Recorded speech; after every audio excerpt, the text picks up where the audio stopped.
Hi అందరికీ welcome to Lisa channel. So ఈరోజు ఒక మంచి కంఫర్టింగ్ మీల్ మీకు చూపించబోతున్నాను.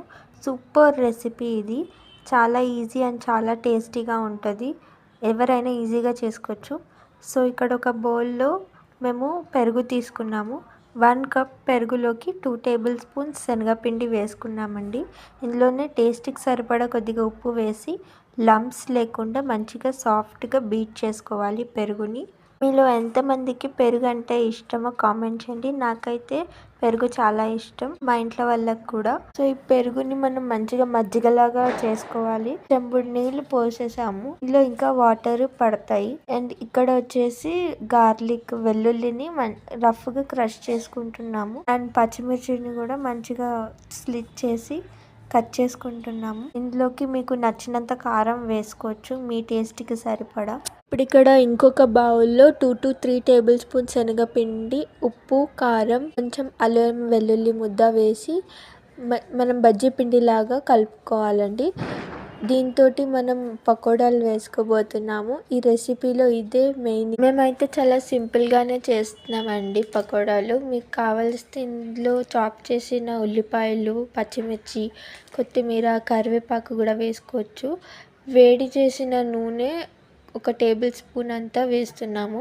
బియ్యపిండి లేదు మా దగ్గర. యాక్చువల్లీ ఉన్నవాళ్ళు 1 టేబుల్ స్పూన్ అలా వేసుకోండి క్రిస్పీనెస్ కోసం. నూనె వేసినా కూడా బాగా క్రిస్పీగా వస్తాయి. సో బజ్జీల పిండి అయితే రెడీ అయింది.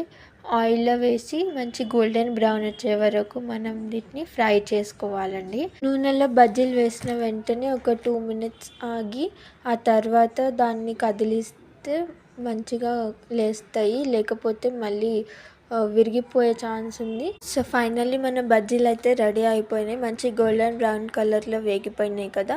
ఇప్పుడు వీటిని ఒక ప్లేట్లోకి తీసుకొని సైడ్ చేసేసుకుందాము. తర్వాత నెక్స్ట్ ప్రాసెస్ ఏంటంటే, ఇక్కడ మనం ముందుగా మిక్స్ చేసుకున్న మజ్జిగలో కొంచెం పసుపు వేసి మిక్స్ చేసుకోండి. అండ్ అదే కడాయిలో ఆయిల్లోనే కొంచెం ఆయిల్ వేసి జీలకర్ర, ఆవాలు, లైట్గా క్రష్ చేసుకున్న వెల్లుల్లి వేసేసుకున్నాము. దాంతోపాటు ఇందాక కట్ చేసుకున్న పచ్చిమిర్చి, ఎండుమిరపకాయలు ఒక 4, 2 అలా మీ తగినంత వేసుకోండి. అండ్ కరివేపాకు 3 రెమ్మలు వేసుకున్నాము. అన్నీ మంచిగా ఫ్రై అయిన తర్వాత ఇందాక మనం కలిపి పెట్టుకున్న మజ్జిగ ఉంది కదా, దాన్ని ఇందులోకి వేసి శనగపిండి అడుగంటకుండా మిక్స్ చేసుకోవాలి. టేస్ట్కి సరిపడా సాల్ట్ కూడా వేసుకోవాలి. దీన్ని మంచిగా మిక్స్ చేసుకోవాలండి, లేకపోతే అడుగంటేస్తుంది. అండ్ ఇందులో ఇప్పుడు కొంచెం కారం వేసుకోవాలి. ఆల్రెడీ పచ్చిమిర్చి, ఎండుమిర్చి వేసాము. కారం వేస్తే ఎక్స్ట్రా టేస్ట్ యాడ్ అవుతుంది. ఇది ఉడికే కొద్దీ థిక్ అవుతూ ఉంటుంది. సో వాటర్ కన్సిస్టెన్సీ అడ్జస్ట్ చేసుకోండి మీకు కావాల్సినంత. చూస్తున్నారు కదా, మంచి పొంగు వచ్చే వరకు ఉడికించుకోవాలి. సో ఫైనల్లీ మన రెసిపీ అయితే రెడీ అయిపోయింది. దీంట్లో కొంచెం కొత్తిమీర వేసుకొని పైనుంచి దాన్ని సర్వ్ చేసుకుందాము. అండ్ మనం చేసిన బజ్జీలు కూడా రెడీగా ఉన్నాయి, వాటిని కూడా ఇందులోకి వేసేసుకోవాలండి. ఈ రెసిపీ పేరు వచ్చేసి కడీ పకోడా అండి. మహారాష్ట్రలో చాలా ఎక్కువగా చేస్తారు ఈ రెసిపీ. మజ్జిగ పులుసు అని మన దగ్గర అంటారు. ఇప్పుడు ఇందులోకి కొంచెం నూనె వేడి చేసి కాశ్మీరీ లాల్ మిర్చి పౌడర్ వేసి తడకలాగా చేస్తున్నాము. ఇలా వేస్తే టేస్ట్ ఇంకా సూపర్గా ఉంటుంది. మీ దగ్గర లేకపోతే ఇది స్కిప్ చేయొచ్చు. సో మన మజ్జిగ పులుసు లేదా కడీ పకోడా రెడీ అయిపోయింది. సూపర్ టేస్టీ కంఫర్టింగ్ మీల్ అండి.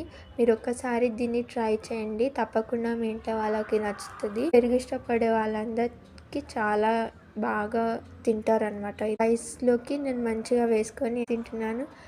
మీరు కూడా డెఫినెట్గా ట్రై చేయండి ఈ రెసిపీని.